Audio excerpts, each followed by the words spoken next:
అంటే మీ ఇద్దరి మధ్య ఎప్పుడూ దేనికి తగాదాలు రాలేదా అండి? భలేదానివే, తగాదాలు లేని బతుకు పోపులేని చార్లా చప్పగా వస్తుంది. ఒకరికొకరు రబ్బర్ స్టాంప్లా ఉండకూడదంటారాయన. మాకు ఎన్నో గిల్లి గజ్జాలు, యుద్ధాలు, పెడమహాలు. ఓసారి ఏమైందంటే నేను సారీ, మీరేదో పండగ కదా అని సరదాకొస్తే నేను సుత్తి కొట్టేస్తున్నట్టున్నాను. అదేం లేదండి. చెప్పండి సార్ ప్లీజ్, ముహూర్తానికి ఇంకా చాలా టైం ఉంది.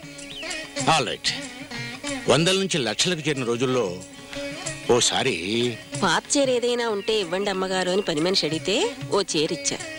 అది నాకు తెలియదు. నాకు చాలా ఇష్టమైన చీరలో అదొకటి. ఓ రోజు సాయంకాలం ఇంటికొచ్చి నా గదిలోకి వెళ్ళేసరికి పని పిల్ల పక్కలు సర్దుతోంది.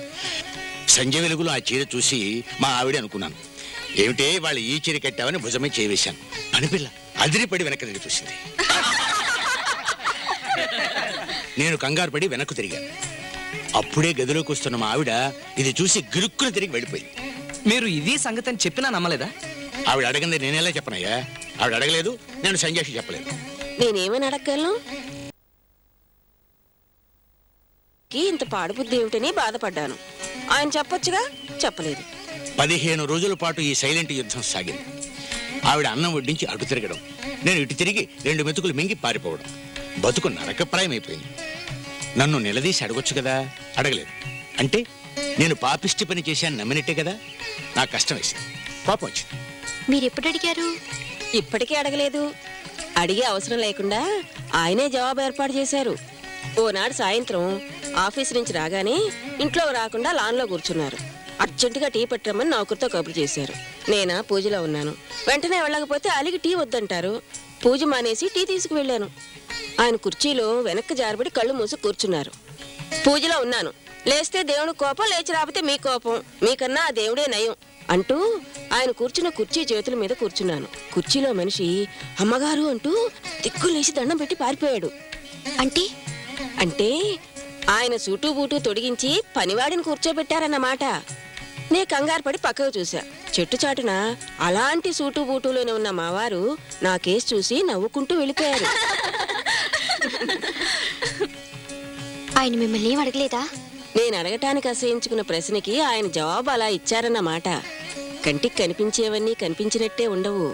నిజాలు కాకపోవచ్చు, తెల్లనివన్నీ పాలు కావు.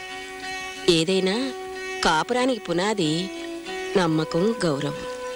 అనుమానం వస్తే అడగాలే తప్ప మనసులో కుళ్ళుకుంటే అది ఎదటి వాళ్ళని అవమానపరచడమే. పద.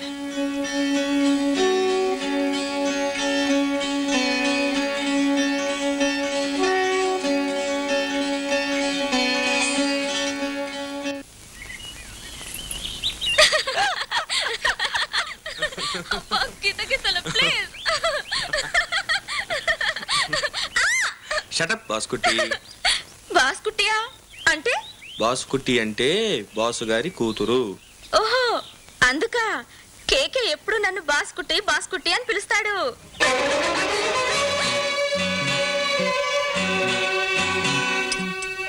కాఫీలో పంచదార కలపడం ఇలాగన్నమాట. మరి టీ అయితే ఎడం చేత్తో కలపాలి. ఎలా అయితే నాకెందుకు? నీకు వంట నేర్పించమని మక్క చెప్పింది. వంటెందుకు? ఎందుకా? నువ్వు అసలు ఆ కేక్ అని కట్టుకొని ఉండాల్సిందే. ఎందుకో వాతలు పెట్టి చెప్పేవాడు. ఊరికేకే నిన్ను నేర్పించడం కోసం అతన్ని పెళ్లాడతానని ఆశపెట్టి ఆడించాను. పూర్ కేకేవా? వాడు బతకనెచ్చిన వాడు, నువ్వే పూర్ వసువి. అంటే బాసు కూతురు కోపం వస్తే ఉద్యోగం ఊడిపోతుందని భయపడి నిన్ను చేసుకునేట్టు నాటకం ఆడాడు. నిన్ను తోలుబొమ్మలా ఆడించాడు. నాకంతా చెప్పాడులే.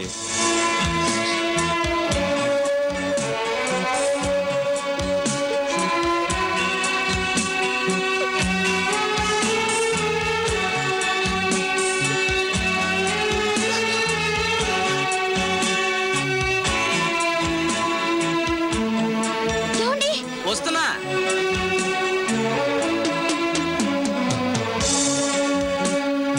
మీరేం చెప్పొద్దు. చెప్పినా నేను విన్నా నమ్మను.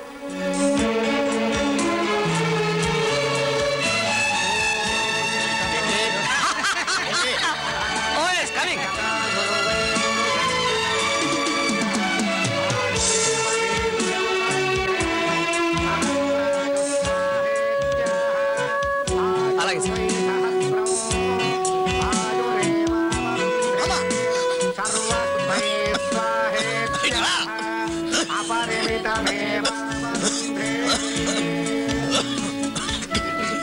మాత్రలు వేసుకోవాలి. కాఫీ మంచినీళ్ళు తెమ్మని అరగంట అయింది. అలాగేనండి, తెస్తాను. నేనంటే నీకు అసలు లక్ష్యం లేదు. ప్లీజ్ కృష్ణాజీ గారు, ప్లీజ్. ఏమండి?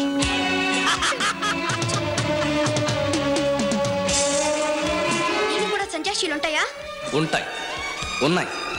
ఉన్నా కానీ చెప్పను. ఎందుకో తెలుసా? అది వినవలసిన వాళ్ళకి వినే యోగ్యత పోయింది.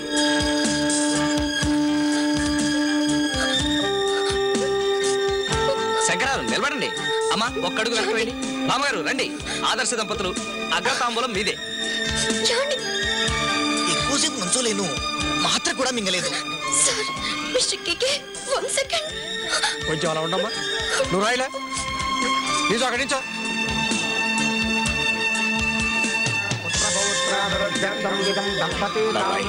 అంతా మెచ్చాను.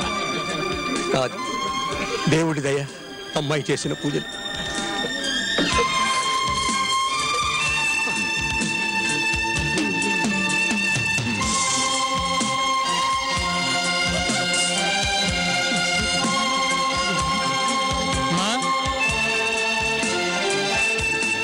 రామా, ముందుకు రండి.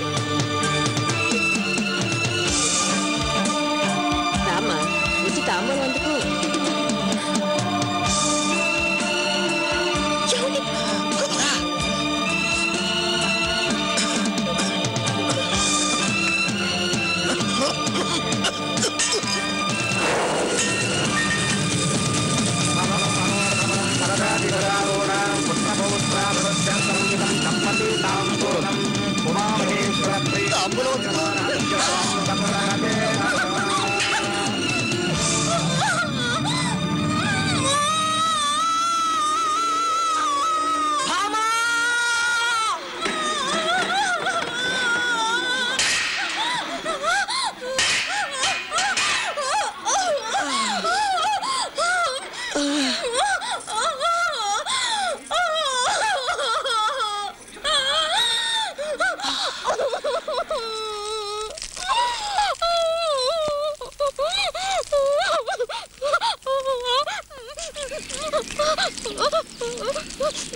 అరిచి నిజం చెప్పి నిన్ను నేను నమ్మించడం కంటే ఆ నిజమేదో నువ్వే తెలుసుకోవడం మంచిదని నిన్ను నేను బాధ పెట్టాను. ఈ బాధ మంచిది, అవసరం. అగ్నిలో నీ మనసు శుద్ధమైపోయింది. నీ కన్నీరు నీ గుండెను కడిగి శుభ్రం చేసింది. ఇంకా కీడు కీనీడు కూడా మన మీద పడదు. ఇక నుంచి మన పెళ్లి పుస్తకంలో అన్నీ మంచి పేజీలే. మన కథ మహా సరదాగా సాగిపోతుంది.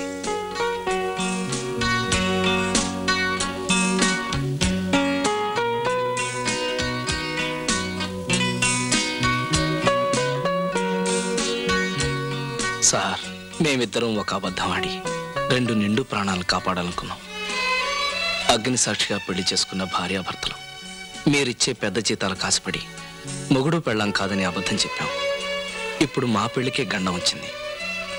6 నెలలు ఈ అబద్ధాన్ని పోషించిన ఈ హోమాగ్ని ముందర, మీ పుణ్య దంపతుల ముందర అబద్ధం చెప్పలేకపోయాం. మాకు డబ్బొద్దు, ఉద్యోగం కూడా వదులుకుంటాం.